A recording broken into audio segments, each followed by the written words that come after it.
하나님 말씀 로마서 15장 10절에서 11절 말씀을 보겠습니다.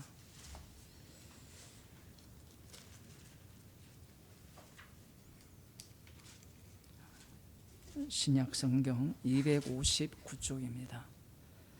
제가 읽어드리겠습니다.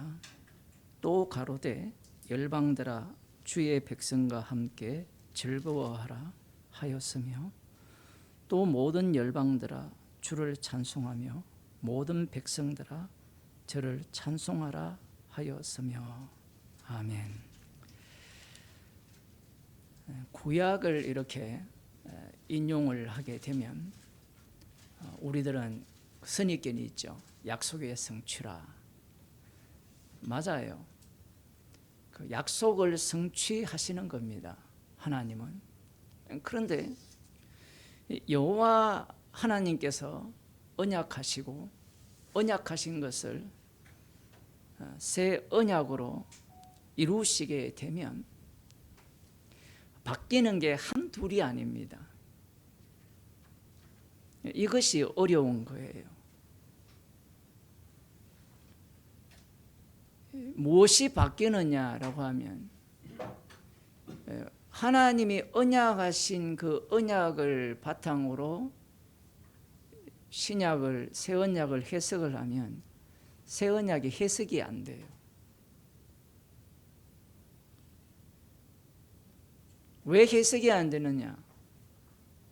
하나님 여호와 하나님께서 언약을 하셨으니까 누가 언약을 완성합니까? 하나님이 말씀하셨으니까 하나님이 완성을 해야 되죠. 여호와 하나님이. 그런데 새 언약을 누가 세웁니까? 예수님이 세웁니다. 예수님이 누구십니까? 참 하나님의 형상이죠. 그러니 구약 성경을 바탕으로 하여서 하나님께서 언약하신 대로 언약을 이루신다라고 생각하여서 성경을 연구하게 되면 결론은 어디에 도달하느냐? 유대교에 도달합니다. 그러면 또 한 가지를 생각할 수 있죠. 새 언약을 중심으로 구약의 언약들을 해석하면 그러면 제대로 된 하나님의 약속 성취가 나올까요? 자, 이게 굉장히 어려운 질문입니다. 왜냐하면 우리들은 무슨 생각을 갖고 있느냐 하면 성경 말씀이 있으니까 그 말씀 속에서 우리가 정답을 찾을 수 있지 않겠느냐라는 생각을 갖고 있어요. 하나님의 말씀이니까. 그런데 그런 식으로 성경을 해석하게 되면 말은 맞는데 철저하게 뭘 배제하느냐 하면 성령을 배제해요. 그 성령을 배제한다는 것은 십자가 사건을 배제한다는 겁니다. 그러면 목사님, 십자가 중심으로 구약의 언약을 해석 안 해야 됩니까? 해야 되죠. 그런데 해야 되는데 그것을 정확하게 해낸다면 거기에는 무엇이 나오느냐 하면 이렇게 성경을 해석해서 생명이 나오는 게 아니다라는 것이 나와야 돼요. 그렇지 않으면 성령이 하실 일이 없어요.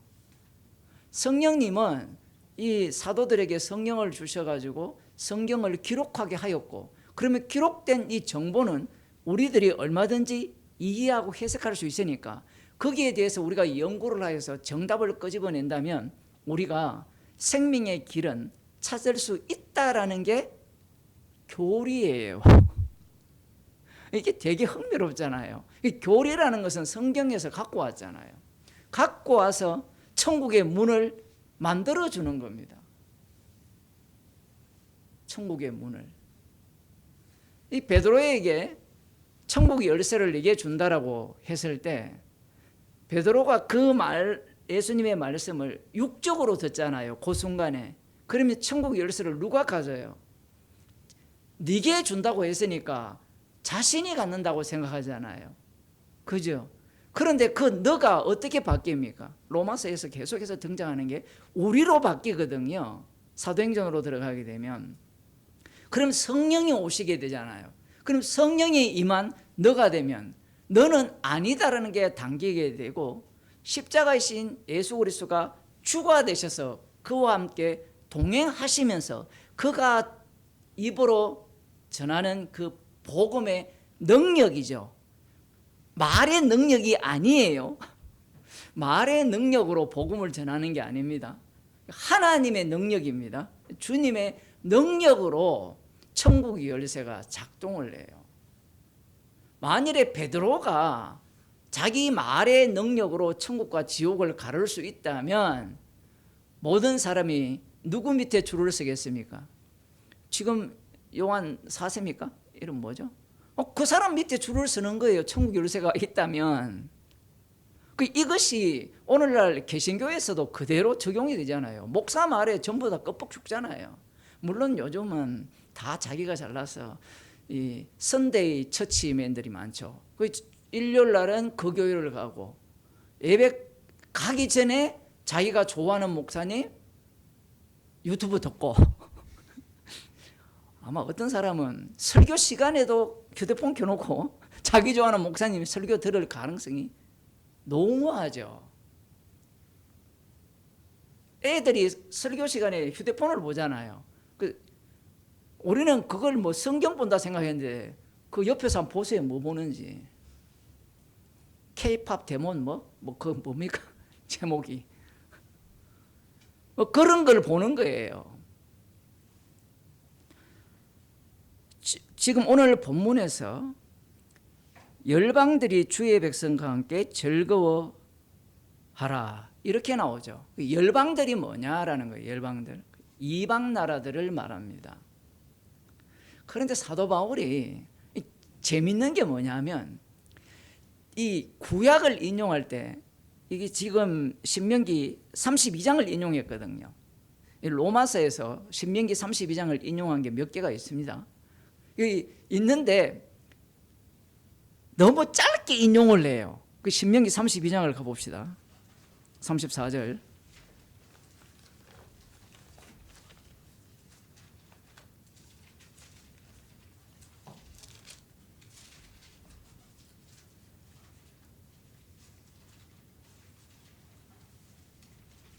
(43절입니다) 신명기 23장 43절. 너희 열방은, 여기에서 열방이라는 말은 이방인들입니다. 이방 나라들은 주의 백성과 즐거워하라 이렇게 돼 있어요. 그런데 우리 성경에도 그 다음 구절이 있거든요. 주께서 그 종들의 피를 갚으사 그 대적에게 보수하시고 자기 땅과 백성을 위하여 속죄하시리로다. 아니, 인용을 하려면 이 뒤까지 좀 다 인용하면 좋지 않을까요? 뒤까지 인용을 하면 문제가 있기 때문에 그래요. 지금 사도 바울은 성령을 받았잖아요. 바리새인 중에 바리새인인데 성령을 받았어요. 성령을 받은 바울이 신명기 32장을 보는 것과 성령을 받기 전에 바리새인 중에 바리새인으로서 신명기 32장을 보는 이 안목이 달라요. 그러면 이 신명기 32장을 어떻게 해석을 해야 되느냐라는 겁니다. 지금 제가 이 지난 시간도 강조를 한 내용이 뭐냐면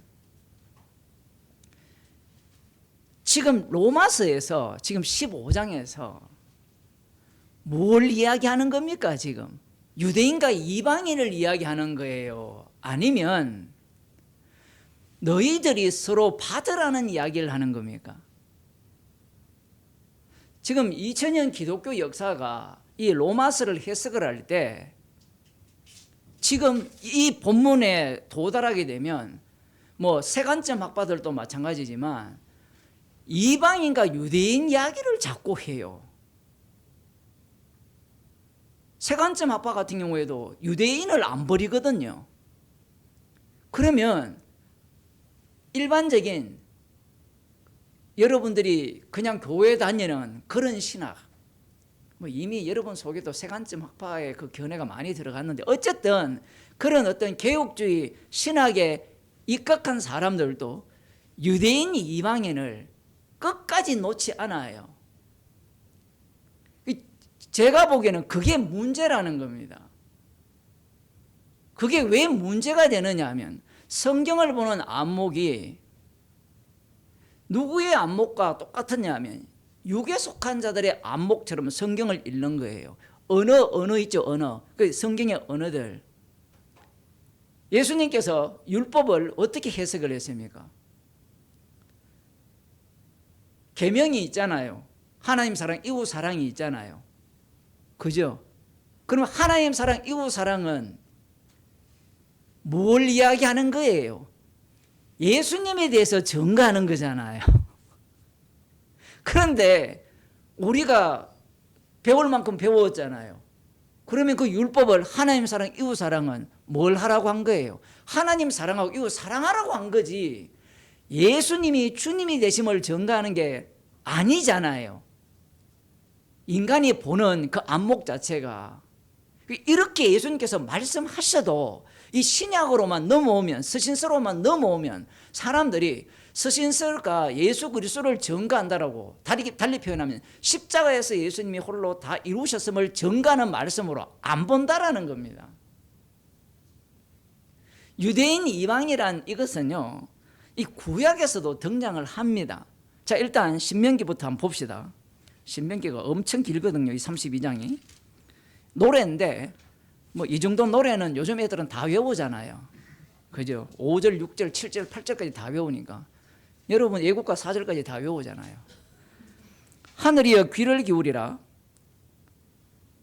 내가 말하리라. 땅은 내 입의 말을 들을지어다. 나의 교훈은 내리는 비요, 나의 말은 맺히는 이슬이에요.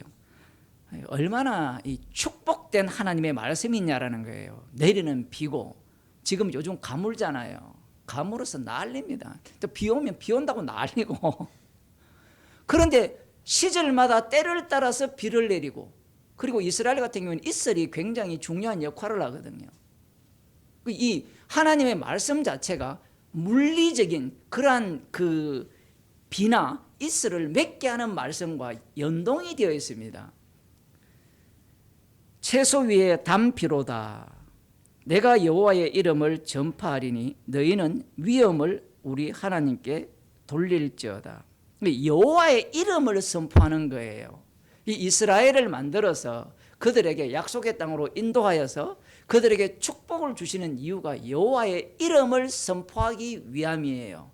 여러분 이걸 놓치면 안 됩니다. 모세가 애굽으로 들어갔잖아요. 들어가서 하나님의 말씀대로 거기에서 10가지 재앙이 내려지면서 6월절 어린 양표로 이스라엘을 출애굽시킬 때 그 전체 내용이 뭐가 되느냐 하면 여호와의 이름을 선포하는 것이 돼요. 선포해서 뭐 하느냐? 이런 질문을 우리들이 하잖아요. 옛날에 우리 그런 걸 배웠죠. 고사성어에 사람은 죽으면 뭘 남깁니까? 이름을 남긴다잖아요. 자기 이름을 위해서 일을 하는 거예요. 자기 이름이 모독당하면 견디지 못해서 자살하거든요. 인간은 그러한 어떤 생각을 갖고 있어요. 하나님께서 이스라엘을 애굽에서 출애굽시켜서 만드신 이유가 여호와의 이름을 선포하기 위함이에요. 이것 외에는 없습니다. 아유 목사님, 이스라엘을 구원하기 위해서이지 않습니까? 아니에요.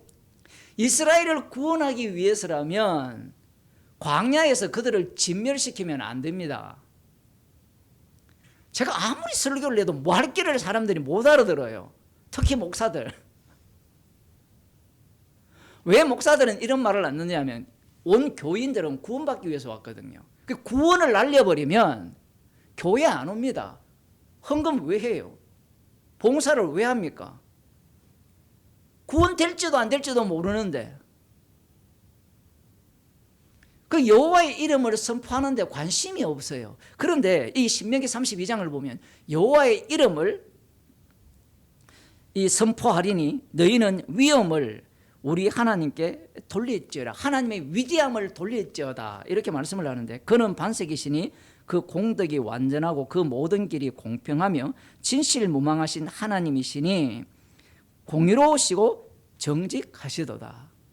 이것이 하나님입니다. 자, 지금 이 말씀을 오늘날 적용해 봅시다. 트럼프가 관세를 예를 들어 대한민국에 50% 때렸다. 이 사건을 두고 하나님은 공의로운 분이라고 이야기를 해요. 예를 들어 윤석열이 이 계엄을 해가지고 계엄을 하면 여러분 교회 올 때 다 그걸 조사받을지도 모릅니다. 그래서 이 사람들이 그런 생각을 안 해요. 왜냐하면 이전에도 얘기했지만 계엄을 하고 나면 시간이 지나면 할 일이 없거든요. 군인들이 할 일이 없으면 없는 제도 만들어내야 돼요. 만들어내야 자기 취직이 올라가고 그 취직이 올라가야 자기 계급이 올라가고 또 취직이 안 올라가더라도 그래야만 사람들이 뭘 갖다 바칩니까? 뇌물을 갖다 바쳐요.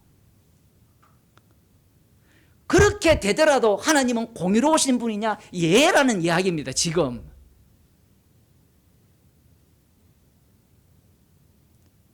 반대로 이재명이 대통령이 되어서 이 거구파들은 이런 이야기를 하거든요. 북한 공산당에게 바칠 거다. 이제 제 페이스북에 계속 올라와요. 제가 볼 때 정신병자들인데. 그러면 그렇다 칩시다. 그렇게 바치더라도 하나님은 공의로운 분입니다. 지금 구약이 그렇게 말씀을 하고 있어요. 정직한 분이고. 문제가 뭐냐면 지금 하나님이 이러한 분인데 하나님의 자녀인 5절 봅시다. 그들이 여호와를 향하여 악을 행하니 하나님의 자녀가 아니요 흠이 있는 사곡한 종류로다.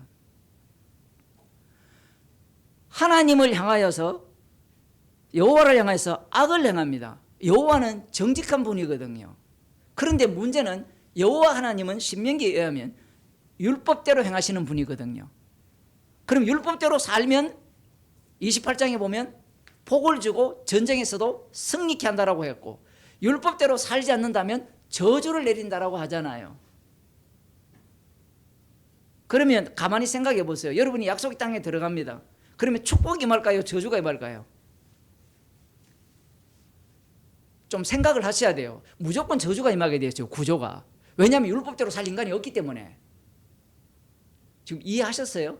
율법대로 살 인간이 없어요. 그러니까 얘들이 이 이스라엘 백성들이 하나님은 공의롭지 않다라고 생각하는 겁니다. 그러면 그 공의로움을 바꾸는 방법은 내 마음대로 사는 거예요. 내 마음대로. 그래서 이들이 악을 행하는 겁니다. 이게 봅시다. 우매무지한 백성아 여호와께 이같이 보답하느냐? 그는 너를 얻으신 너의 아버지가 아니냐? 그 너를 창조하신, 여기 얻으신인데 너를 창조하신 너의 아버지예요. 왜냐하면 출애굽기에 보면 이스라엘을 하나님의 장자로 창조하거든요. 창조하셔서 이스라엘을 뭐랍니까? 장자라 했잖아요. 맏아들, 나의 아들이라 하거든요. 그러면 이스라엘의 아버지가 하나님입니다. 그 하나님이 이스라엘을 창조했는데 그들이 하나님을 향해서 악을 행하는 겁니다. 봅시다. 그 다음 너를 지으시고 세우셨도다. 만드시고 이스라엘을 만드시고 이스라엘 나라를 세우시는 겁니다. 그러니까 지금 신명기는 아직 약속의 땅에 들어가지도 않았어요. 들어간 이후에 이제 이 왕을 세워서 나라를 세울 거 아닙니까? 그 과정까지 다 포함하는 겁니다. 너를 지으시고 세우셨도다. 옛날을 기억하라. 역대의 연대를 생각하라. 이미 저 미래에 가서 과거를 생각하라는 거죠. 네 아비에게 물으라. 그가 네게 설명할 것이요. 네 어른들에게 물으라. 그들이 네게 이르리로다. 지극히 높으신 자가 열국의 기업을 주실 때에 인종을 분정하실 때에 이스라엘 자손의 수요대로 민족들의 경계를 정하셨도다. 모든 것들이 이스라엘 중심이라는 겁니다. 모든 열방들이 이스라엘 중심으로 만들었다라는 거예요. 이 신기한 일이거든요. 바벨탑 사건을 보면 그냥 언어를 나누었을 뿐이잖아요. 나누어 놓고 이스라엘은 언제 만들입니까? 아브라함을 선택한 이후에 만들어지잖아요. 그러니까 그 모든 열국들은 이 이스라엘을 위해서 만든 열국이에요. 그 열국, 이방 나라들이 어떻게 주의 백성과 함께 찬양하게 되는가, 이 긴 역사를 로마서 오늘 15장 10절 한 절에 응축해 놨어요.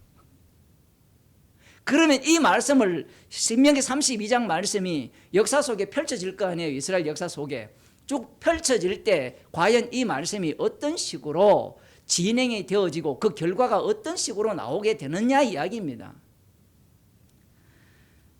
9절, 여호와의 분깃은 자기 백성이라. 야곱은 그 택하신 기업이로다. 그 여호와의 소유예요. 여호와의 소유가 그 이스라엘인데, 야곱은 그 택하신 기업이라고 하죠. 택하신 소유. 야곱이. 그러면 하나님이 택하신 야곱이라면 택하신 야곱을 어떻게 해야 됩니까? 지키고 보호해야 되잖아요. 그런데 택하신 야곱을 어떻게 처리합니까? 이게 어려운 거예요. 이 야곱을 창세기로 가게 되면 야곱을 택한 건 맞죠. 이게 로마서에도 나오죠. 나기도 전에 야곱은 사랑하고 에서는 미워했잖아요. 맞죠? 그런데 그 야곱이 자신이 하나님의 택함을 입었다라는 입장에서 그 축복, 장자에 대한 축복권을 자기가 자기의 열심과 꾀로 이루려고 할 때 그 야곱을 어떻게 해버립니까? 죽여버리죠.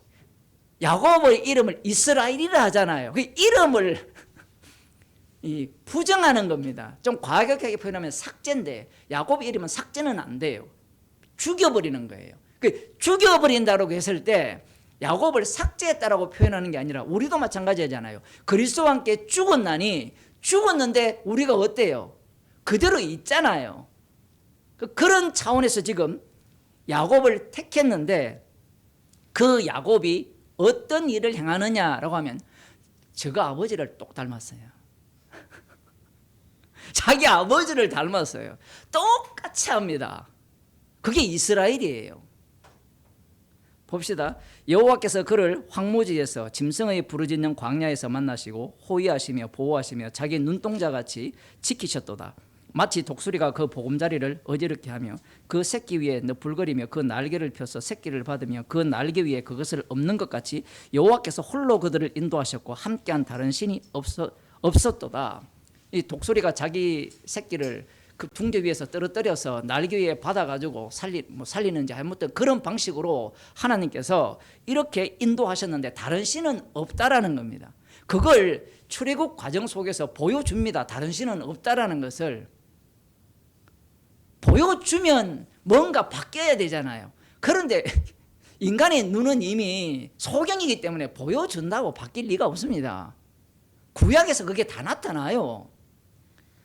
예수님이 능력을 행할 때 사람들이 믿잖아요. 그 믿음이 다 가짜라는 걸 알아야 돼요. 그 사람들이 문제가 뭐냐면 구약의 눈으로 다 목격을 했는데 그 목격한 게 소용이 있습니까? 없습니까? 없다니까요. 목격했기 때문에 오히려 여호와 하나님이 더 우상으로 바뀌는 거예요. 예수님이 물고기 2마리와 보리떡 5개로 장정 5,000명을 먹이시니까 그들의 그 소경된 눈이 제대로 소경된 눈으로 밝혀졌잖아요. 임금 삼아서 어떻게? 계속해서 우리를 먹여주고 입혀주고 재워주고 행복한 나날을 만들어주세요라는 식으로 예수님을 임금 삼으로 했던 겁니다.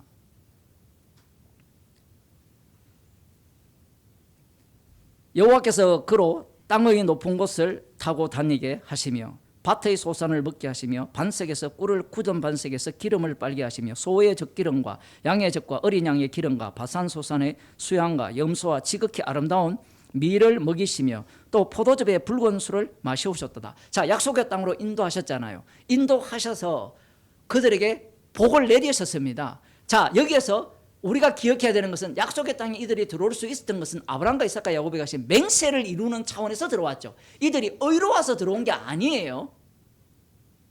그런데 이 인간이라는 게 얼마나 요게 요상하냐 하면 이 복을 주니까 뭘 하겠어요? 더 복을 달라고 해요. 만족하지 못합니다, 인간은. 돈을 사랑하며 일만하게 뿌리요 있는 것을 족한 줄로 알라라고 말씀하시는 이유는요, 이 세상에 어떤 인간도 그 돈으로 만족할 인간이 없다는 이야기입니다. 아니, 목사님, 저는 만족하는데 과연 만족해요? 인간은 불가능합니다. 족한 줄로 안다? 그런 말씀을 왜 하시느냐 하면, 주님은 우리를 십자가 앞으로 인도하여서 십자가의 정인을 만들고 싶은 거예요. 그런데 인간들은 그런 말씀을 어떻게 듣느냐 하면, 돈 사랑 안 해야지. 사랑 안 할 수가 없는데, 인간 자체가 돈 없이 어떻게 살아요? 아, 나는 돈 없이 살 수 있다. 나와 보세요. 중들, 그 절간에 들어간 중들이 돈 없이 산다고요. 그 돈이 차고 넘칩니다, 여러분. 그 절에 우리 동네 그 가빠에 가면요, 요즘 또 살 받는지 모르지만 살통을 크게 이제 그 가빠이한테 그 절하고 공양을 하면 살을 받을 거 아닙니까? 그거 원래 중들이 들고 짐을 지고 날라야 되는데 관을 하나 쫙 해가지고 부으면 쫙 내려가요. 제가 아는 어떤 친구는 옛날에 자기는 그거 타고 내려와 봤다 그랬거든요. 그 동네 완전히 그 놀이기구 비슷하게 돼 있는데, 돈이 남아 도는 데가 절간입니다. 절간만 그런 게 아니고 모든 종교 집단은 돈이 차고 넘쳐요.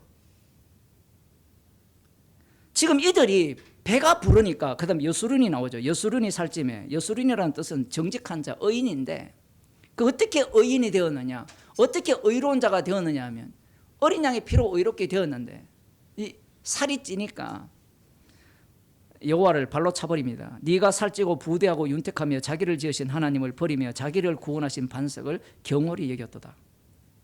그들이 다른 신으로 그의 질투를 일으키며 가정한 것으로 그의 진노를 격발하였도다. 다른 신을 찾는 이유는 배가 부르니까 너 필요 없어가 아니고, 배가 부르면 더 배가 불러야 돼요. 그래서 우상을 찾는 겁니다.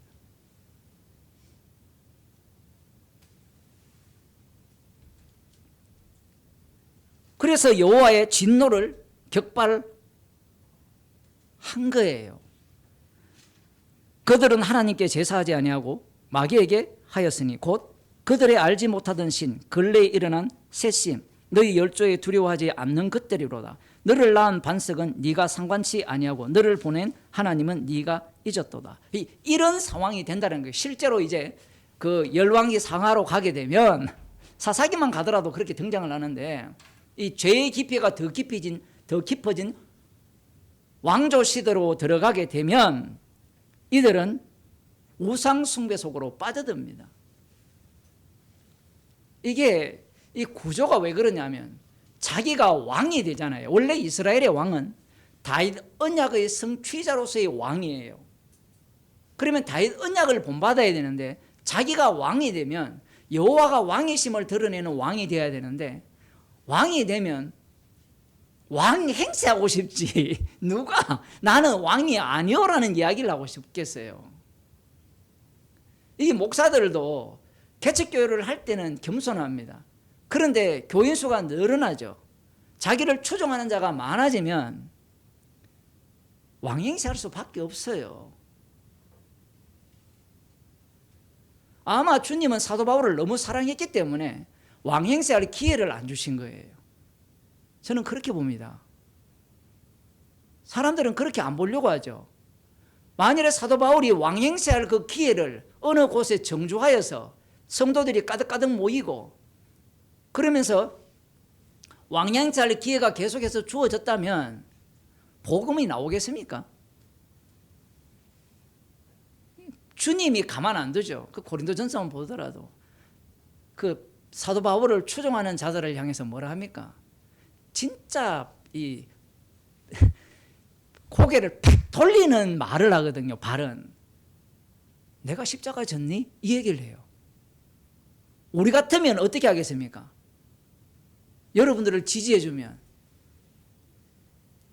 지지해주는 사람에게 가장 기분 나쁜 얘기가 뭐냐면, 내가 십자가 안 졌다라는 말은 나는 죄인 중에 괴수라는 거예요.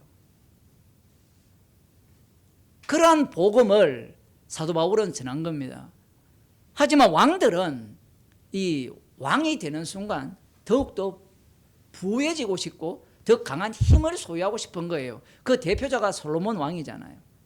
정말 흥미롭지 않습니까? 하나님의 지혜를 구하여서 제대로 된 판결을 하게 해달라. 왜냐하면 이스라엘에 일어나는 판결은 모두가 다 율법에 근거한 판결이고 여호와 하나님의 판결이기 때문에 그 여호와 하나님은 모든 은밀한 것을 다 아시잖아요. 그 여자 둘이가 창녀 둘이가 자기 아이가 죽었을 때 바꾸치기 했을 때 하나님은 보시고 계시거든요. 하나님은 아시잖아요. 그런데 인간들은 그걸 알아요, 몰라요? 모르잖아요. 모르는데 이걸 하나님이 아시는 것처럼 판결한 게 솔로몬의 지혜예요. 문제는 그런 지혜를 통하여서 인기가 올라가잖아요. 인기가 올라가니까 말년이 되니까 어떻게 되었습니까? 미쳤죠, 그냥.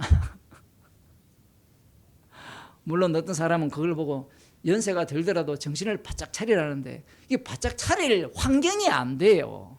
인간은 그 환경을 못 이깁니다. 주님이 그 환경을 조성하셨고, 그러니까 예루살렘 그 동네 성전이 있는 그 지역 전 지역을 뭘로 만듭니까? 우상 숭배의 전당을 막 가득가득 세워버려요. 신전들로 가득 채워버립니다. 그것을 본 자들이 그걸 잊을 수 있겠어요? 후대들이 그 영광을 잊을 수 있겠어요? 그 우상을 섬길 때 엄청난 부가 이 솔로몬에게 있었잖아요. 그리고 권세도 있었잖아요. 그러니까 이 왕들이 우상을 섬길 수밖에 없습니다. 그 왕들이 우상을 섬긴다는 것은 백성들도 볼 게 없어요. 백성들이 원하는 게 뭡니까? 그죠? 1인당 25만 원 주는 거, 이런 걸 원하는 거예요. 꼴랑 25만 원 줍니까? 1인당 한 100만 원씩 주지. 그런 걸 원하는 거예요. 복음은 원치 않습니다. 25만 원이 복음이지 십자가는 복음이 아니에요. 기쁜 소식은 그런 게 있고요. 사업하다가 망한 사람은 빚을 탕감해 주잖아요. 그죠? 희년처럼 하는 겁니다. 그게 복음이죠.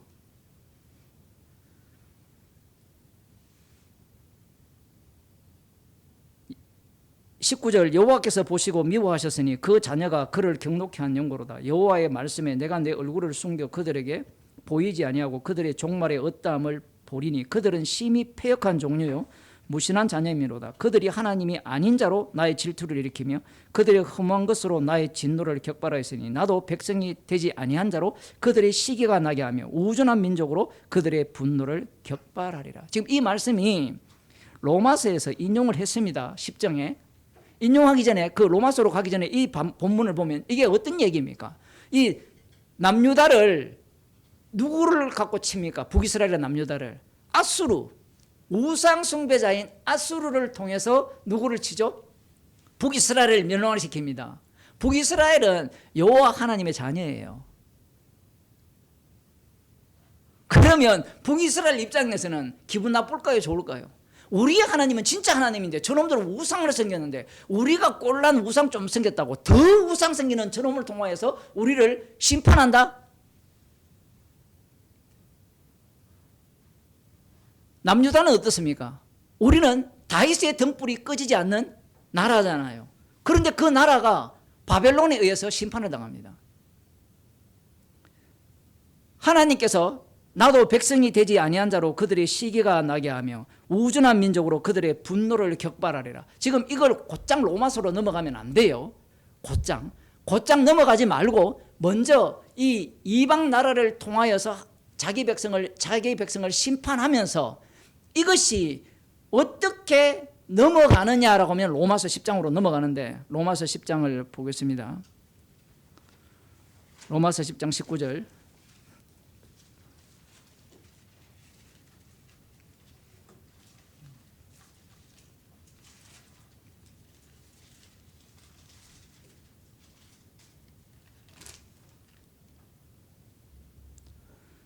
그러나 내가 말하노니 이스라엘이 알지 못하는요 먼저 모세가 이르되 내가 백성 아닌 자로서 너희를 시기나게 하며 미련한 백성으로서 너희를 노엽게 하리라 하였고 이 말씀이 무엇과 연결됩니까? 무엇과 연결돼요? 처음에는 이방 나라를 통한 심판이었는데 이 로마서로 넘어오면 누가 구원을 얻습니까? 이방인이 구원을 얻죠. 이방인을 뭘로 만들어 버립니까? 하나님의 백성으로 만들어 버려요. 지금 신명기에 그 내용이 포함되어 있어요. 사실 이게 포함되어 있다라는 게 신명기 넘어가면 여호수아가 나오잖아요. 여호수아에 보면 기생 라합과 아간이 나옵니다. 이게 독특한 구조거든요. 이 여리고성을 정탐을 갔을 때 기생 라합은 이미 여호와의 거룩한 전쟁에 참여한 자예요. 기생 라합과 달리 여호수아가 앞장선 이스라엘은 어떻습니까? 하나님이 푸시를 해요. 그 성경을 보게 되면 결국 푸시를 하는데 모든 이 전리품은 여호와 하나님께 온전히 바쳐라라고 했는데 아간이 탐이 나서 전리품을 취하죠. 기생 라합은 몽땅 버렸어요.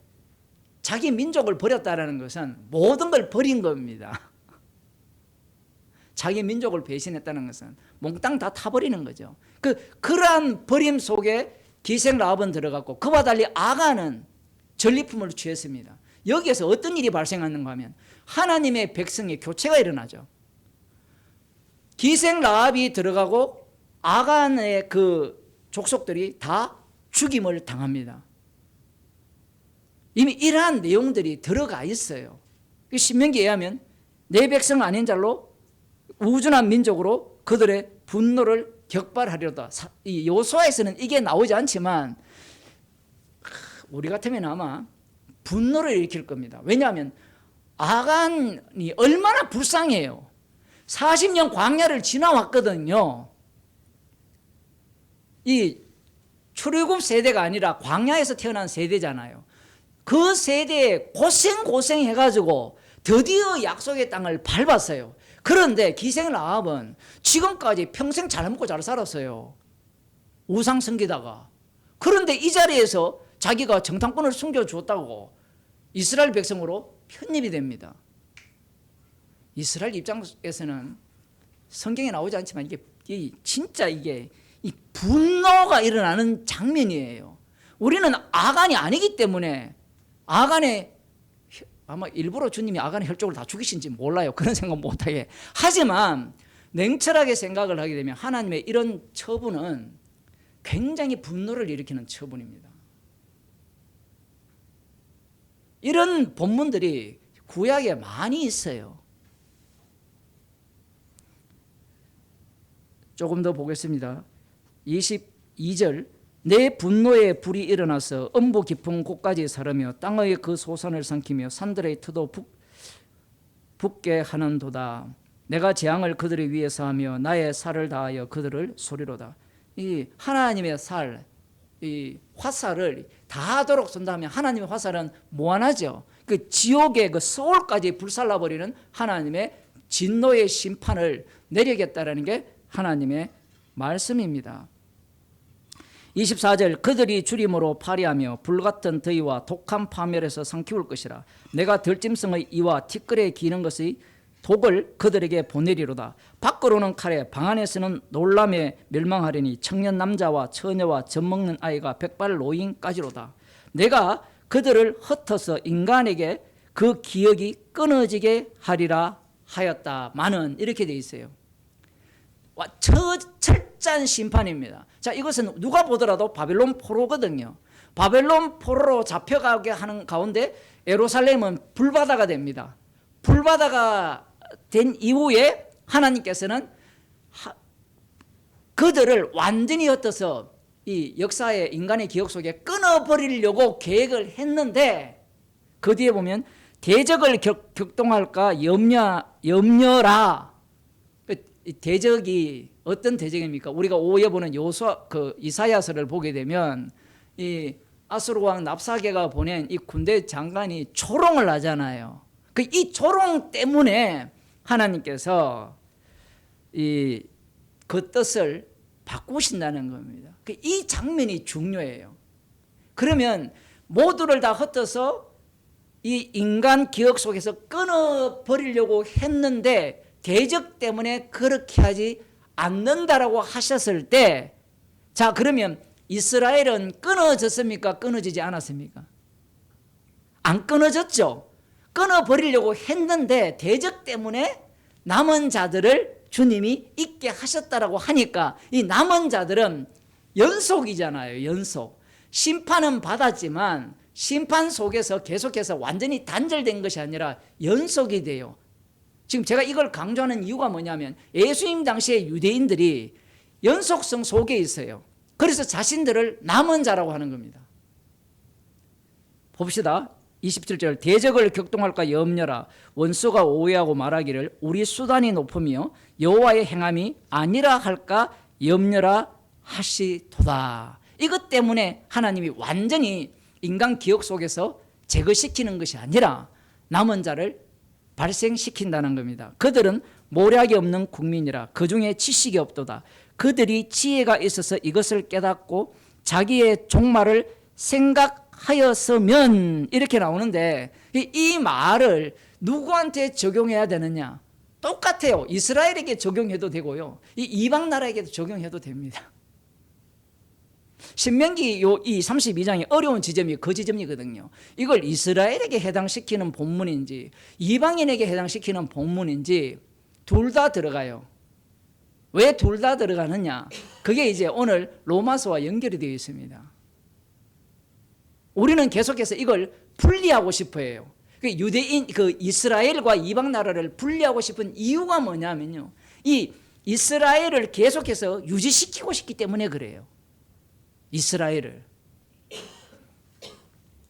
그들의 반석이 그들을 팔지 아니하였고 여호와께서 그들을 내어주지 아니하셨다면 어찌 한 사람이 천을 쫓으며 두 사람이 만을 도망케 하였을까? 그리고 이 말이 이 대적들이 하는 말일 수도 있고, 대적들이 하는 말이라면 조롱하는 말이고, 만일에 이스라엘 백성들이 회개하고 하는 말이라면 이것은 이 모든 일은 하나님이 행하신 일이고, 이렇게 해석이 되는 겁니다. 좀 더 봅시다. 대적의 반석이 우리의 반석과 같지 못하니 대적도 스스로 판단하도다. 그 대적들이 이렇게 말하는 거죠. 우리의 반석과 같지 못하다, 같지 않다. 그러니까 여호와 하나님이 위대하다라는 말을 대적이 하는 거예요. 자신들이 우상보다, 자신들의 신보다 저들의 신이 더 뛰어나다라고 말을 하는 겁니다. 이게 조롱인지 아니면 회개하고 돌아왔는지, 이걸 중의적으로 이 본문이 기록되어 있는 거예요. 물론 어떤 본문은 이거는 대적들이 그렇게 하는 말이다 이렇게 단언하는 주석가들도 있습니다. 그런데 저는 이걸 중의적으로 봐야 된다는 거예요. 왜냐하면 이 복음 전체가, 이 구약 전체가 중의적으로 되어 있기 때문에 그렇습니다. 좀 더 봅시다. 32절, 그들의 포도나무는 소돔의 포도나무요 고모라의 밭의 소산이라. 그들의 포도는 설계포도니 그 송이는 서며 그들의 포도주는 뱀의 독이요 독사의 악독이며 이것이 내게 사이고 내 곳간에 봉하여 있지 아니한가. 지금 이것이 이스라엘 백성들의 악을 이야기하는 건지 아니면 대적들의 악을 이야기하는 건지, 이스라엘의 악을 이야기한다라고 봐도 돼요. 그리고 대적들이 그 오만한 것에 대한 악함을 말씀한다라고 봐도 됩니다. 자, 그 다음 봅시다. 보수는 내 것이라. 그들이 실족할 그때에 갚으리로다. 그들의 환난의 날이 가까우니 당한 그 일이 속히 임하리라. 이 복수는 하나님의 것이다. 이게 로마서에 나오죠. 원수 갚는 것은 내게 있으니 진노하심에 맡기라. 이것도 로마서에서 지금 인용한 거예요. 그러면 로마서에서 원수는 누굽니까? 이게 굉장히 중요합니다. 지금 여기에서 원수는 누구예요? 대적들이라 볼 수 있잖아요. 근데 과연 대적들만 하나님의 원수냐라는 거예요. 1차적으로는 대적들이에요. 근데 로마서에서 원수는 누굽니까? 예수님의 원수가 누굽니까? 예수님 외에 다 원수죠. 다 원수잖아요. 맞죠? 그러면 이 원수 갚는 것은 내게 있다라고 했을 때 심판주가 예수님이잖아요. 예수님이 복수를 하시잖아요. 그런데 그 복수하실 때 자기 백성은 어떻게 합니까? 자기 죽음 속으로 합류를 시키고 자신의 죽음과 합류되지 않는 자들에 대해서는 심판을 하시는 그러한 심판주로서의 주님이 로마서에서 말씀하고 있는 겁니다. 그 여기에서는 복수는 내 것이라 그들이 실족할 그때에 갚으리로다. 그들의 환난의 날이 가까우니 당할 그 일이 속히 말이로다. 그 이스라엘 백성들은 이 본문을 자기들 중심으로 해석을 하게 되면 자기들이 우상 숭배를 해서 하나님이 이방 몽둥이를 통하여서 우리를 심판을 하셨는데 그 심판이 완전히 삭슬이 하는 그 심판이 아니라 남겨두시는 그 이유가 뭐냐면 저들이 몽둥이로 활용이 될 때 그들의 오만과 교만을 인하여서 그들을 심판하심으로 말미암아 우리가 남은 자로서 구원을 얻는다라는 논리를 펴는 겁니다. 신명기를 해석하면 그렇게 되어 있어요. 그러면 자신들은 심판을 받았잖아요. 심판을 받았으니까 자신들에게는 더 이상 심판이 있을 필요가 있습니까? 없습니까? 없죠. 그게 사복음서에 나오는 세례 요한이 회개하라 천국이 가까이 왔다라고 외칠 때 바리새인들은 사두개인들은 눈 하나 깜짝 안 하죠. 왜? 회개할 게 없어요. 심판은 자신들에게 임하는 게 아닙니다. 누구한테 임할까요? 세리와 창기 같은 자들에게 심판이 임하는 거예요. 이방인들에게 심판이 임하는 거지 자신들에게는 심판이 임하지 않는다라는 겁니다. 이 말씀을 유대인들이 볼 때는 어떻게 해석하느냐 하면 그런 식으로 해석하는 거예요.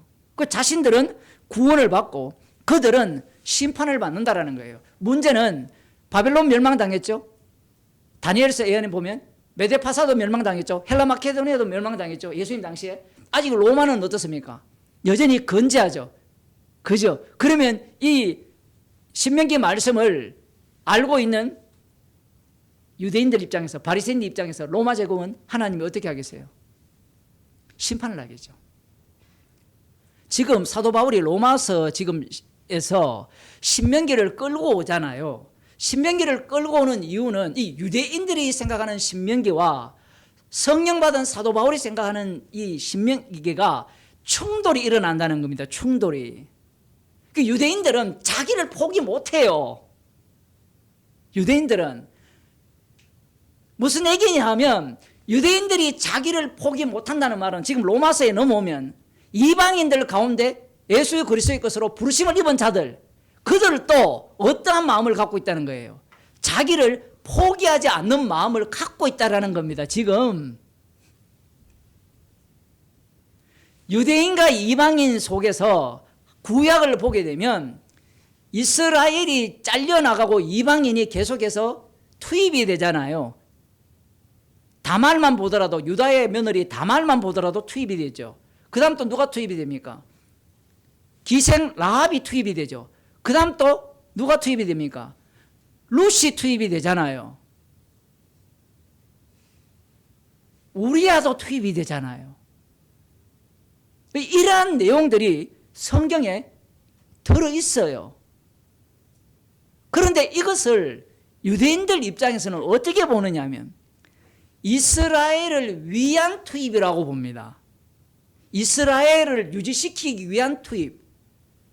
그러면 개신교 입장에서 예수 그리스도가 이 땅에 오신 것은 이스라엘을 유지시키기 위해서 오셨다라고 해석하는 것과 똑같은 위치에 있는 거예요. 그러면 또 하나는 뭐냐면 예수님이 오신 것은 우리를 구원하기 위해서 왔다라는 것과 같은 논리인 거예요. 같은 논리.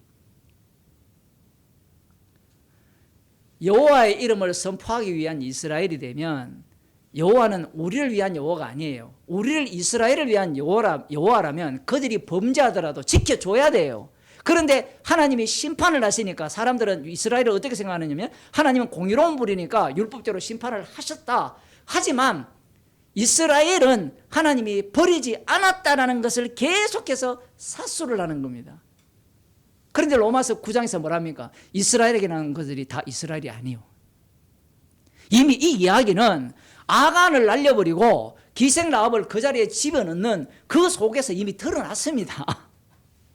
그런데 그런 본문들을 볼 때 내가 속한 이스라엘 입장에서 보게 되니까 어떻습니까? 이스라엘을 버린 게 아니라는 거죠.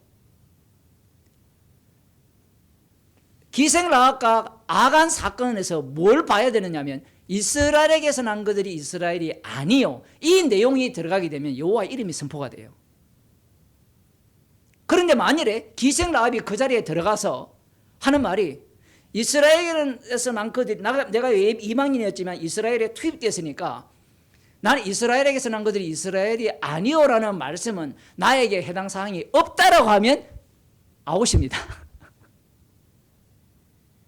지금 로마서는 지금 그걸 이야기하고 싶은 거예요. 왜?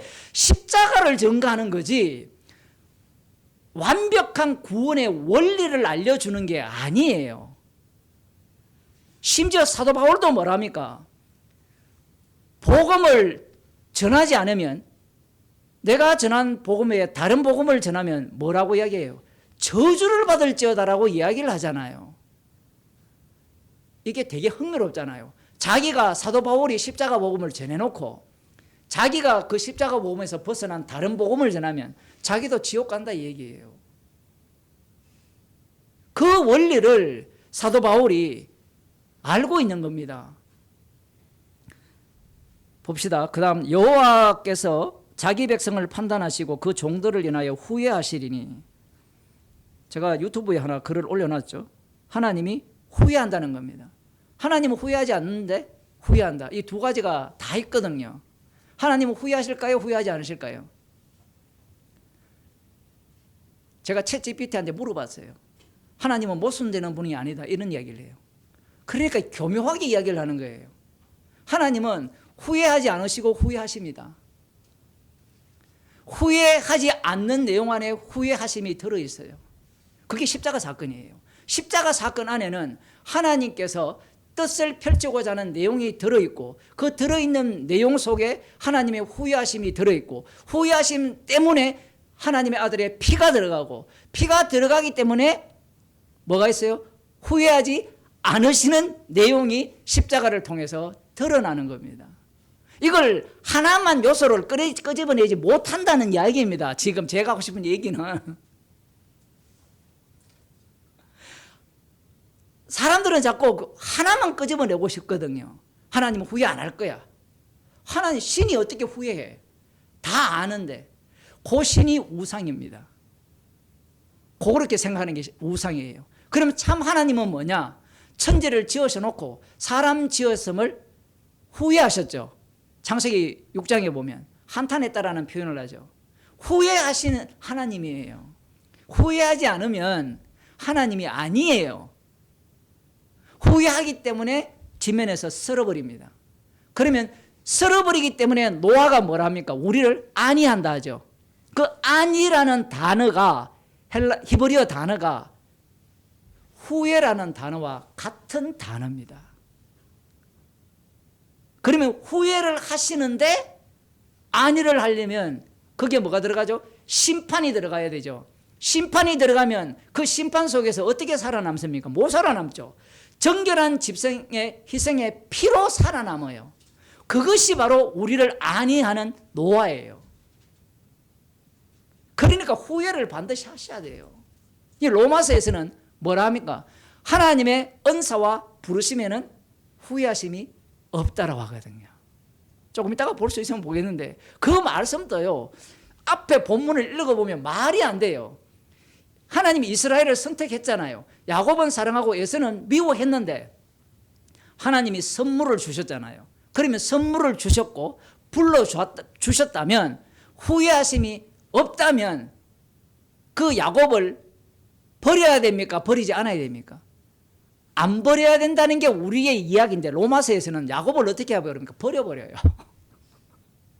버려버리고 새 야곱을 만드는 겁니다. 이스라엘을 만들어서 하나님은 그 은사와 부르심에는 후회하심이 없다라고 말씀을 하는 거예요.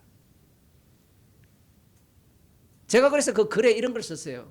우리 몸은 이 성도는 언약 시스템이 작동하는 몸인 거예요. 하나의 부분을 갖고 우리가 구원받는 게 아니에요. 그 시스템 속에 들어가게 되면 우리는 십자가 피만을 자랑하게 돼 있어요. 십자가의 피만을 자랑한다니까 사람들은 십자가 피만 자랑하면 되는데 이 얘기가 아니라 십자가의 피를 자랑한다는 것은 그 시스템 속에 들어가는 겁니다. 말씀 속으로 들어가는 거예요. 들어가게 되면 내 위치가 다 바뀌어요. 계속해서 위치가 바뀐다고요. 지금 로마서 한번 보더라도 위치가 바뀌었잖아요. 십자가의 피로 용서를 받았죠. 화목제물을 인해서 용서를 받았잖아요. 그런데 용서받은 우리들이 만들어졌잖아요. 우리들이 만들어졌는데 예수 그리스도께서 자기 몸으로 우리를 받았잖아요. 자기 사랑으로 우리를 받았으니까 너희도 서로 받으라고 되는 겁니다. 예수님의 우리를 받은 그 위치가 있잖아요. 받은 위치. 요 위치도 있고 또 하나는 어떤 위치가 있느냐면 서로 받아야 되는 위치가 있어요. 그러면 서로 받아야 되는 위치에서 또 다른 위치가 발생해요. 하나는 받아야 되고 하나는 받아줘야 되는 위치가 발생해요. 이게 계속해서 변동한다는 겁니다. 변동. 바뀌는 거예요. 그런데 우리 인간들은 이걸 고정을 하고 싶은 거예요. 인간은 변동하는 것을 싫어해요. 앞으로 이제 뭐 뉴럴링크가 발생하고 이제는 돈만 있으면 젊어진다고 하거든요. 그런데 젊어진다고 했을 때 어떤 젊음을 유지하고 싶습니까? 어떤 과학자는 어떤 사람은 이렇게 얘기하더라고요. 부자만 젊어질 수 있다. 그거 맞아요. 정답. 제가 어떤 병원에 가니까 인간 몸 이 전체를 바꾸는 게 52억밖에 안 든대요. 제가 볼 때는 뭐 1억도 없지만 52억밖에 안 든대요. 돈 있는 사람에게는 그건 아무것도 아니잖아요. 요즘 뉴스에 그 나오는 그 특검에 보면 100억, 뭐 52억, 뭐 기본이잖아요. 그죠? 어떤 국회의원 아들은 거기에서 직장생활 3년 했는데 퇴직금이 45억인가 받았잖아요. 법 처리 안 받았잖아요. 문제는 그 지점에 고정하고 싶은 거예요. 그 위치에. 자, 그런데 봅시다. 하나님이 후회하시리니 곧 그들의 무력함과 갇힌 자가 노인 자가 없음을 보시는 때로다. 이게 언제냐면 실제로 이 열왕기상 14장에 나오는데 여로보암 2세 때 일어나요. 이 말씀의 취지가 뭐냐면요. 갇힌 자도 없고 자유자도 없다라는 상황은 이 나라 자체가 어떤 겁니까? 여러분, 갇힌 자도 없다. 자유자도 없다. 이건 뭐예요? 거의 완전히 쑥대밭이라 보면 돼요. 이때 하나님께서 후회하시고 하나님께서 자기 백성을 판단하셔서 긍휼을 베푸신다는 겁니다.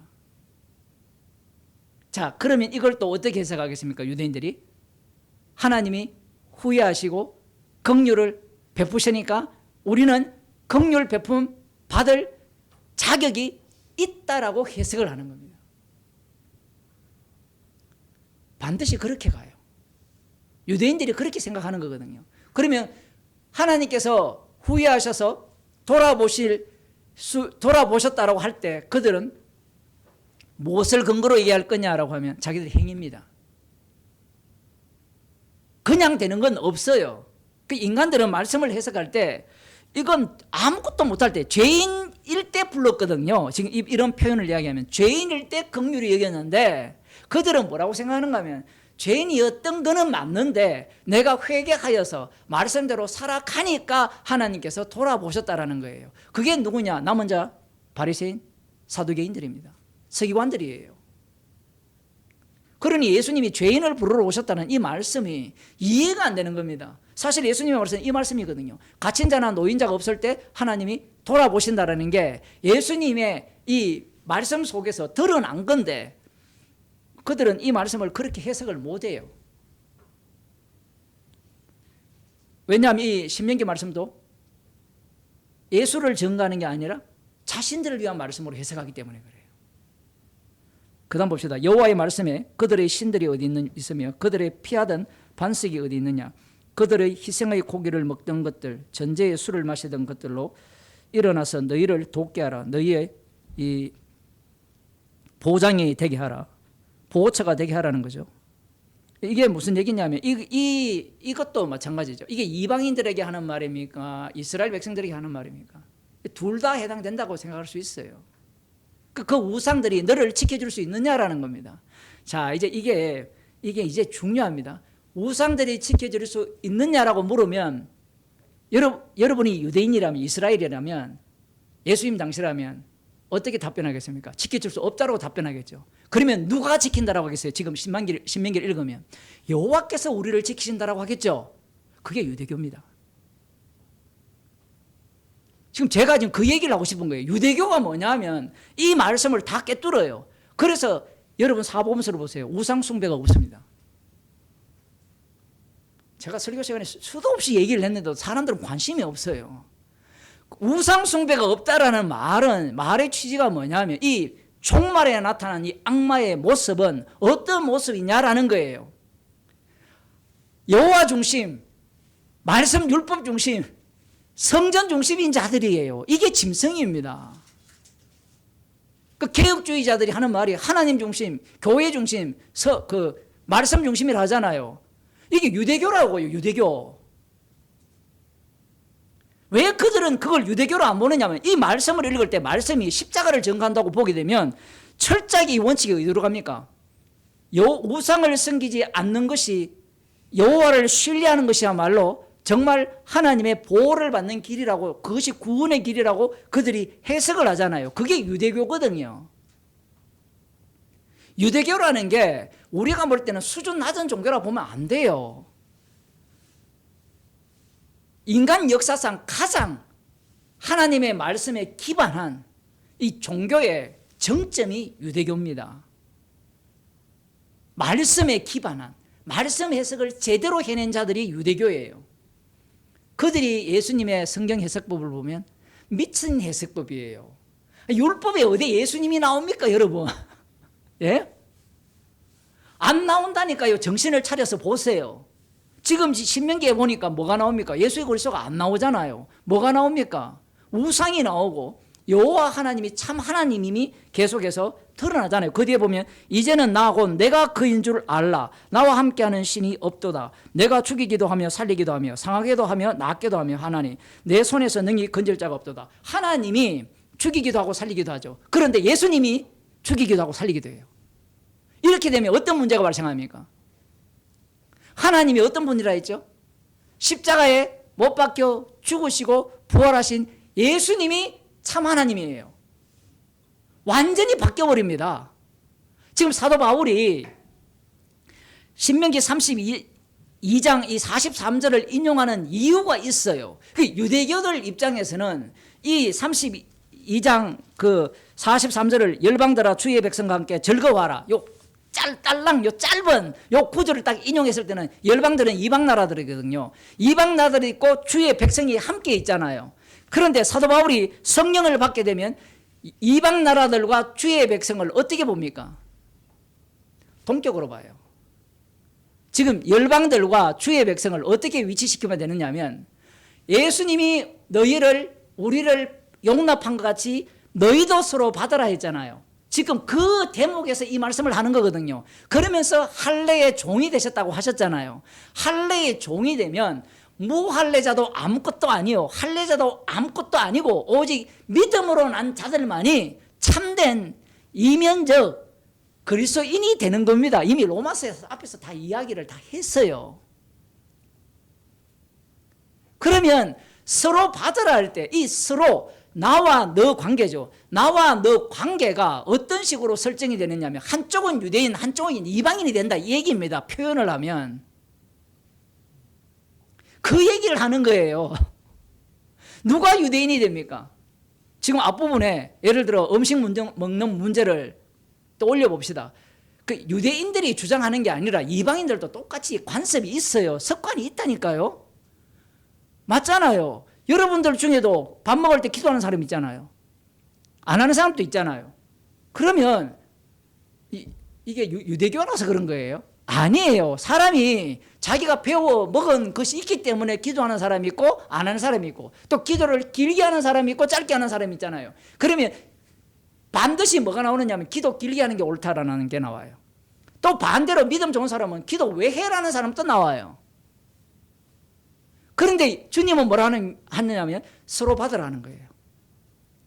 서로 받으라면 누가 유대인이 되고 누가 이방인이 됩니까? 예? 이게 한쪽이 유대인이 되고 저쪽이 이방인이 되고 또 반대는 내가 이방인이 되고 저쪽이 유대인이 돼요. 지금 이 사건 속으로 주님이 우리를 몰아넣은 겁니다. 그게 교회예요. 단순히 너희 이방 나라들아 주의 백성과 함께 즐거워하라 하니까 아 유대인과 이방인이 함께 즐거워하는구나 아니라고 했죠. 사무엘하 24장인가 22장인가 그걸 앞부분에서 로마서에서 똑같이 인용을 했잖아요. 그 15장에서 이름으로 내가 열방 중에서 주께 감사하고 9절에 주의 이름을 찬송하리로다. 이게 사무엘하 21장에 나오는 내용이잖아요. 다윗이 전쟁을 했잖아요. 근데 그 앞부분에 보면 사울과 대적들로부터 승리한 이후에 한 찬양이잖아요. 이 찬양이 어떤 찬양이라 했습니까? 예수님의 찬양이라 했죠. 예수님의 찬양이 되면 예수님께서 찬양을 하게 되면 이 여기에 나오는 이방인들 중에서 주께 감사하고 주의 이름을 찬송하리로다 하잖아요. 그러면 예수님이 십자가에 져버리면 모든 자들이 뭐가 됩니까? 이방인들이 되는 겁니다. 이건 로마서에도 나오죠. 내 백성 아닌 자를 내 백성이라 했잖아요. 원래 호세아서에 하면 내 백성이었는데 이들이 범죄함으로 내 백성 아니라 했잖아요. 그건 내 백성 아니면 이방인이죠. 내 백성 아닌데 어떻게 이 유대인입니까? 이스라엘입니까? 명목은 이스라엘인데 실제로는 이방인이에요. 지금 로마서는 그걸 계속해서 깔고 있는 겁니다. 좀 더 봅시다.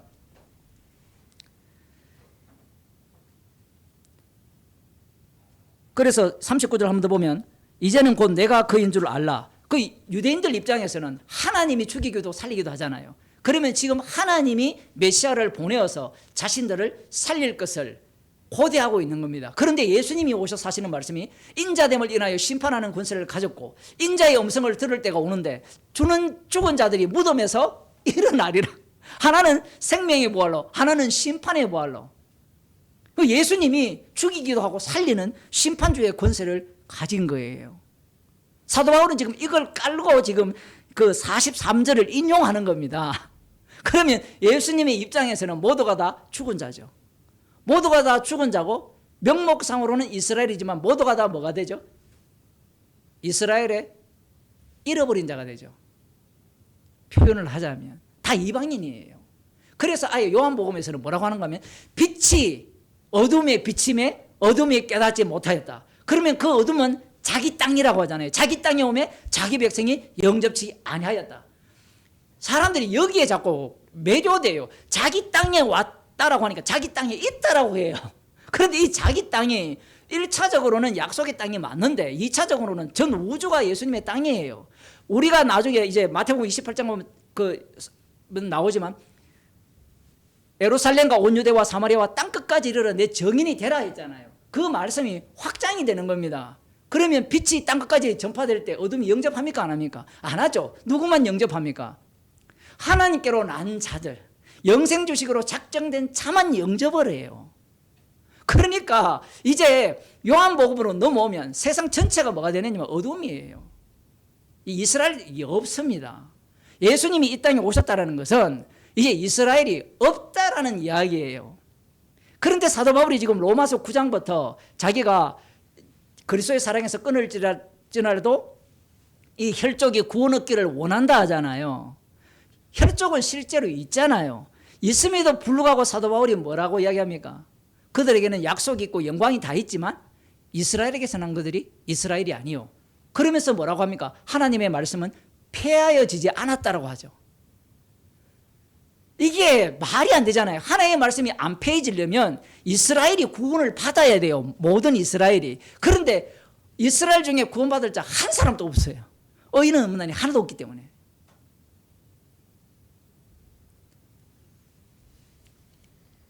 40절 내가 하늘을 향하여 내 손을 들고 말하노라. 나의 영원히 삶을 두고 맹세하노니 나의 번쩍이는 칼을 갈며 내 손에 심판을 잡고 나의 대적에게 복수하며 나를 미워하는 자에게 보응할 것이라. 자, 이렇게 하면 이게 어떤 의미를 갖고 있어요? 전쟁을 할 거 아닙니까? 승리자의 면모잖아요. 물리적으로 승리하는 면모잖아요. 왜냐하면 예수님 당시 유대인들이 과거 역사를 돌아보면 하나님이 심판을 이 아수르나 바벨론을 통해서 심판을 했잖아요. 헬라 마케도니아나 로마 제국을 통해서 지금 하나님이 심판을 하신 거잖아요. 물리적이잖아요. 그러면 하나님께서 하나님의 칼을 갖고 대적을 복수한다라고 하면 메시아가 온다면 칼을 휘둘러야 되죠. 칼을 휘둘러야 되는데 메시아가 어떻게 합니까? 오늘 또 기도하셨잖아요. 십자가에서 주님이 다 잃어버립니다. 십자가로 승리를 해버려요. 이게 안 맞는 거예요. 유대인들 입장에서는. 그래서 오늘날도 지금 로마서를 보면서 온 이스라엘이라고 할 때 그걸 혈통적 이스라엘로 주장하는 자들이 어디로 가려고 합니까? 땅을 이야기하잖아요. 이스라엘 땅. 팔레스타인으로 가려고 하는 거예요. 그들의 문제가 뭐냐면 지금 사도 바울이 이 신명기 32장을 인용하면서 로마서에 사는 말씀을 사복음서를 다 빼버리고 다 날려버려요. 다 날려버리니까 로마서에 나오는 뭐 이스라엘 이런 얘기가 나오니까 분명히 혈통적 이스라엘을 이야기합니다. 그건 비유예요. 비유 거꾸로. 실제가 비유가 돼요.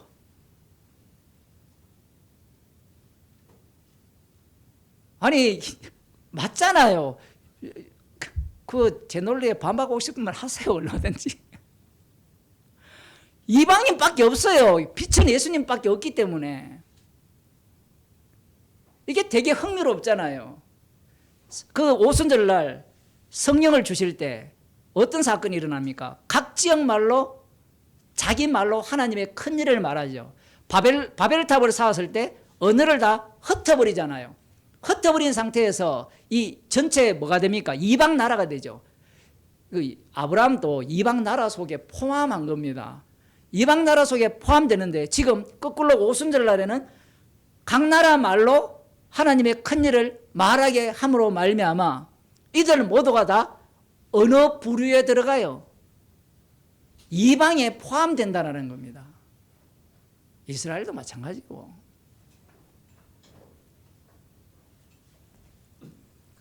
비유를 이야기하는 거예요. 비유입니다. 이스라엘. 신학교에서 이렇게 얘기하거든요. 이스라엘은 온 열방 나라의 대표라고 비유라고 하거든요. 그러면 이런 것도 비유로 봐야 되는데 비유로 왜 안 보느냐라고 하면 인간은 눈에 보이는 게 믿기 쉬워요. 이스라엘을 계속 남겨두면 야 정말 지금 또 미국이 이스라엘 사람들이 유대인이 움직인다.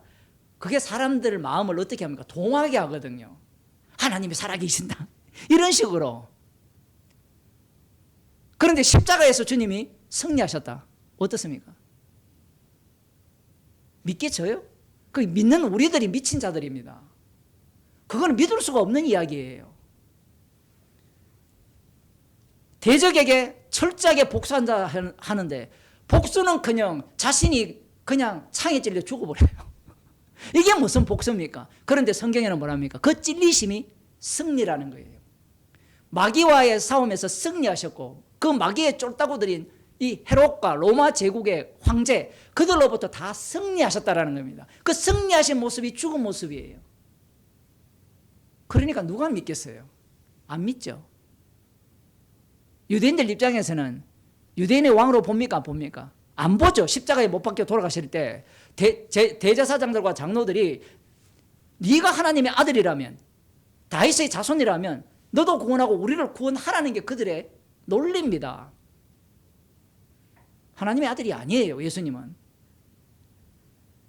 41절 나의 번쩍이는 칼을 갈며 내 손에 심판을 잡고 나의 대적에게 복수하며 나를 미워하는 자에게 보응할 것이라. 나의 화살로 피에 취하게 하고 나의 칼로 그 고기를 삼키게 하리니 곧 피살자와 포로된 자의 피요 대적의 장관의 머리로다. 이 말씀이 또 어려워요.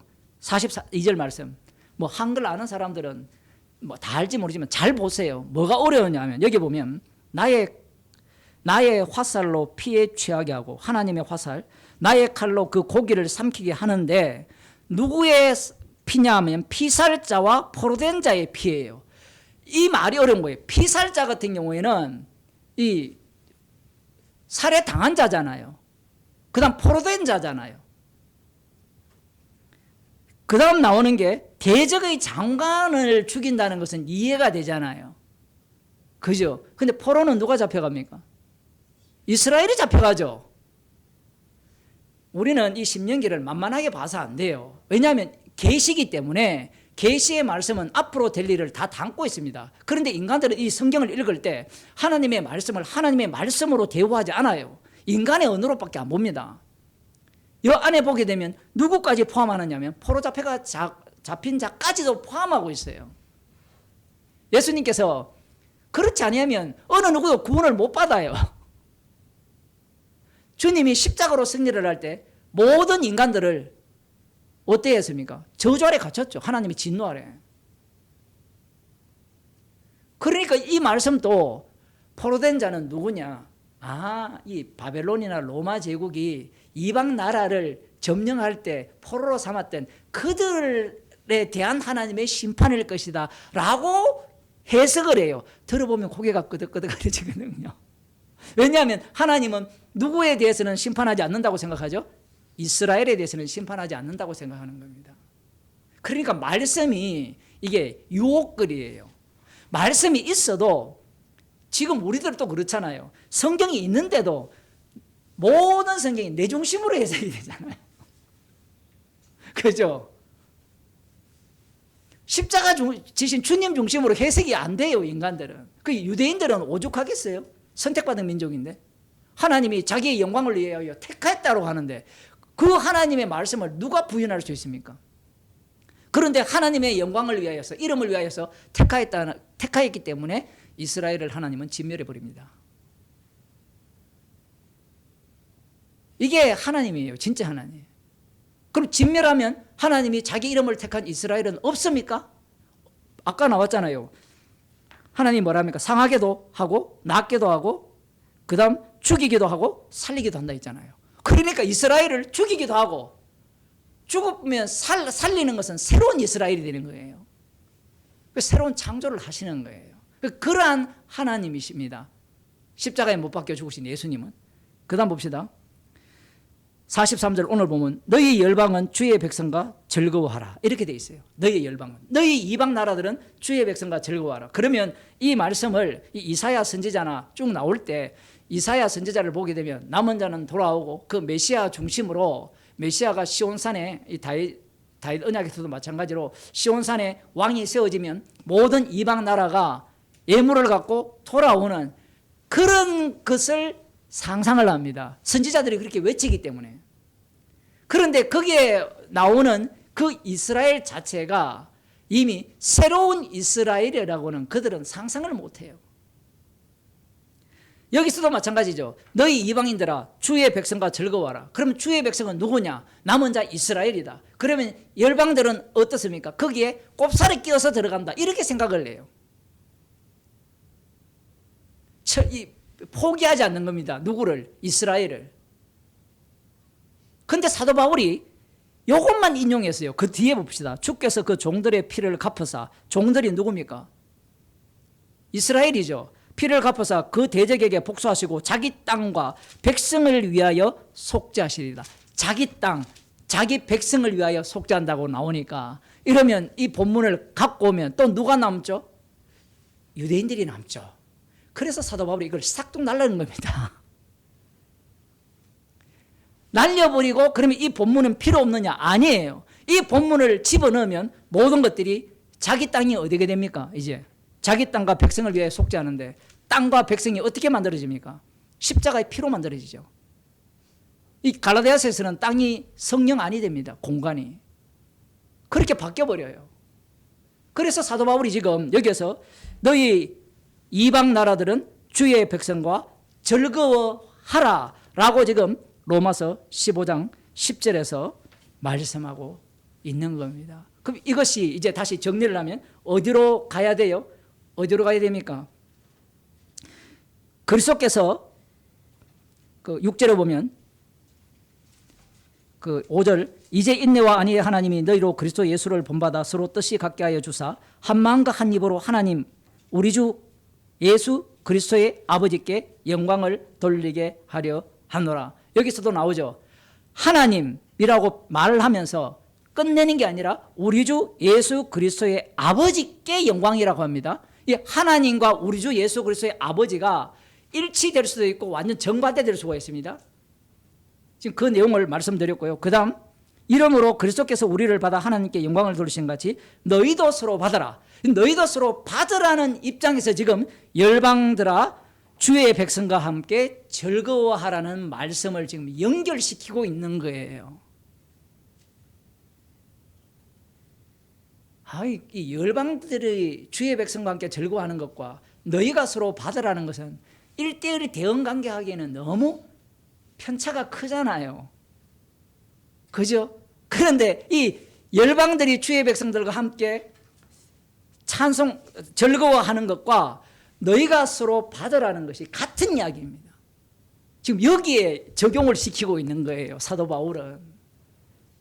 그러니까 지금 이 로마서에서도 또 이런 얘기가 나왔잖아요. 이방인 너희들이, 이 유대인들이 그들이 악함으로 말미암아 하나님께서 버림을 당해서 원가지를 해서 잘라버렸다 했잖아요. 잘라버렸는데 너희들도 만일에 그들과 똑같은 짓을 한다면 너희들도 잘라버릴 것이라고 말씀을 하셨어요. 그 내용을 우리들이 기억을 해야 되는 겁니다. 그러니까 이방인이 원가지의 접붙임을 받으면 뭐가 되죠? 이스라엘이 되잖아요. 맞잖아요, 논리가. 그런 게 있어도 사람들은 이해를 못하는 거예요. 계속해서 보이는 걸 찾고 싶어서 그런 겁니다. 유대인들이 기다렸던 이 땅의 메시아 왕국을 소망하기 때문에 그래요.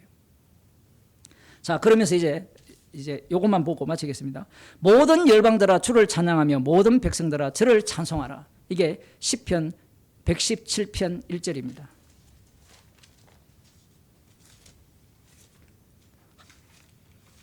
이게 2절밖에 없기 때문에 이제 끝납니다. 이제 너희 모든 나라들아, 그 이방 나라들이죠. 여호와를 찬양하며 너희 모든 백성들아 저를 칭송할지어다. 우리에게 향하신 여호와의 인자하심이 크고 진실하심이 영원함이로다. 여기에 보면 우리가 나오죠. 우리.